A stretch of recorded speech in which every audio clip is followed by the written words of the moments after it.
पर मोहन कैबिनेट में कई अहम फैसलों पर मोहर लगी है।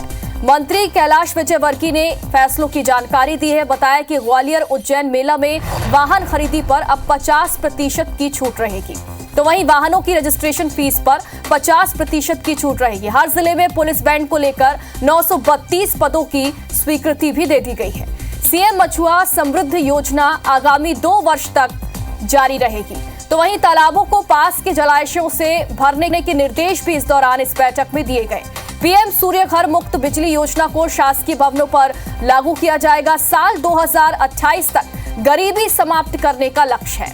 मध्य प्रदेश से गरीबी खत्म होगी। बैठक में गरीब कल्याण मिशन पर भी मंथन हुआ है। डायल 100 के दूसरे चरण को लेकर भी डीपीआर बना है। तो वहीं 1565 करोड़ की डीपीआर बनी है और ज्यादा से ज्यादा निवेश लाने के लिए नीति में बदलाव भी अब किया जाएगा।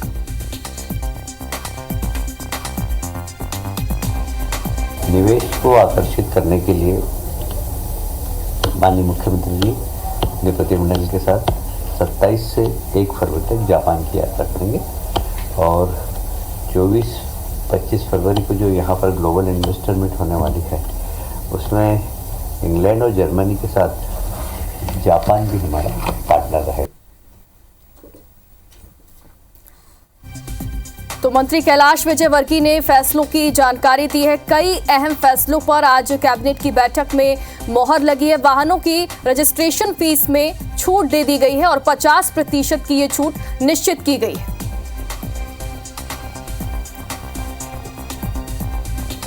गरीब कल्याण मिशन, आपको याद होगा कि हमारे मुख्यमंत्री जी ने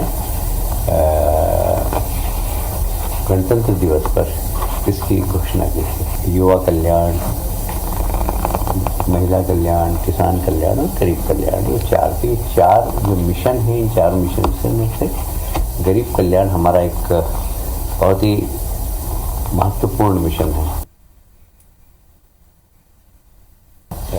ग्वालियर में हर साल जो व्यावसायिक मेला लगता है उसी प्रकार उज्जैन में भी विक्रमोत्सव होता है। वहाँ पर ऑटोमोबाइल्स को कर में 50% की छूट दी गई है।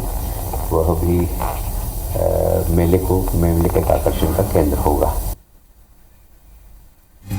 और चलिए, ज्यादा जानकारी के लिए भोपाल से हमारे सहयोगी विवेक पटैया हमारे साथ लाइव जुड़ गए। विवेक, आज मोहन कैबिनेट की बैठक में कई अहम फैसलों पर मोहर लगी है और सबसे बड़ी बात कि वाहनों की रजिस्ट्रेशन जो फीस है उस पर 50% की छूट भी दे दी गई है। और कौन से अहम फैसले?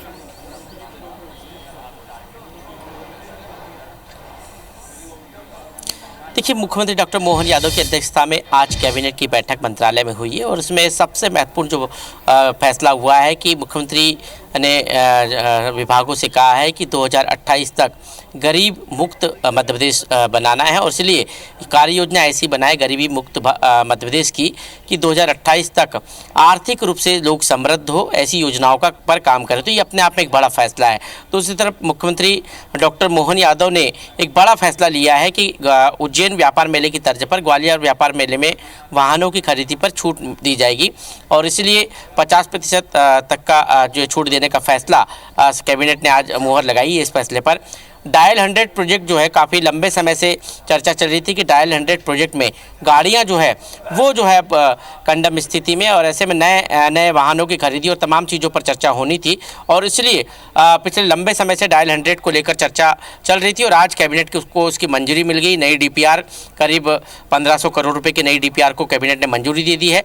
डायल 100 बहुत ही बहुआयामी और कह सकते हैं कि बहुत सक्सेस प्रोजेक्ट था और उसकी जो जनता को जो है डायल 100 के जरिए तत्काल जो है पुलिस सुविधा मिलती थी, उस योजना को है जो अब नए डीपीआर के तहत और अच्छे से बनाकर जो है लागू किया जाएगा। इसके साथ ही पुलिस बैंड जो मुख्यमंत्री डॉक्टर मोहन यादव की व्यक्तिगत पहल थी, उन्होंने पिछले दिनों कहा था कि हर जिले में पुलिस बैंड होनी चाहिए। अब हर जिले में पुलिस बैंड की स्थापना के साथ ही उसके लिए 900 से अधिक पदों की स्वीकृति आज कैबिनेट ने की है। सरकारी दफ्तरों के ऊपर सौर सेल पैनल लगाने के प्रस्ताव को भी आज कैबिनेट ने की जो योजना है उसको भी कैबिनेट ने आज उसके के लिए बजट आवंटित किया है कि अब जितने भी सरकारी दफ्तर हैं जिनके रूफटॉप के ऊपर सोलर पैनल लगाए जाएंगे और उससे उन सरकारी बिजली जो दफ्तर है उनकी बिजली रोशन होगी। इसके साथ ही जो मछुआरों के लिए जो योजना है उसको सरकार ने जारी रखने का फैसला लिया है और आज की कैबिनेट बैठक में निवेश को लेकर भी चर्चा हुई है। मुख्यमंत्री ने विभागों से कहा है कि अपने अपने विभागों की निवेश पॉलिसी ऐसी बनाएं ताकि अधिक से अधिक निवेश आ सके। मुख्यमंत्री अब जो है GIS के पहले जो मतलब इसमें फरवरी के महीने में ग्लोबल इन्वेस्टर समिट मीट होने वाली जिसमें प्रधानमंत्री नरेंद्र मोदी शिरकत करने वाले हैं, उसके पहले मुख्यमंत्री जापान की यात्रा पर जाने वाले हैं, वहाँ निवेशकों से चर्चा करेंगे। तो इसको लेकर भी आज कैबिनेट की बैठक में जानकारी दी गई है। हालांकि आज चर्चा थी कि आबकारी नई नीति जो आबकारी की नई नीति है मध्य प्रदेश की, उस पर भी कैबिनेट में चर्चा होगी, लेकिन वो प्रस्ताव जो है आज कैबिनेट की बैठक में नहीं आया, उस पर चर्चा नहीं की गई है। तो आज की कैबिनेट बैठक मध्य प्रदेश के लिहाज से, जनता के लिहाज से, गरीबों के लिहाज से काफ़ी महत्वपूर्ण है। यानी निवेश को लेकर भी आज कैबिनेट बैठक में चर्चा की गई है और आने वाले दिनों में इसका जो परिणाम है वो भी देखने को मिलेगा कि कौन कौन से जो फैसले हैं वो अब लिए जाएंगे आगे। बहुत बहुत शुक्रिया आपका तमाम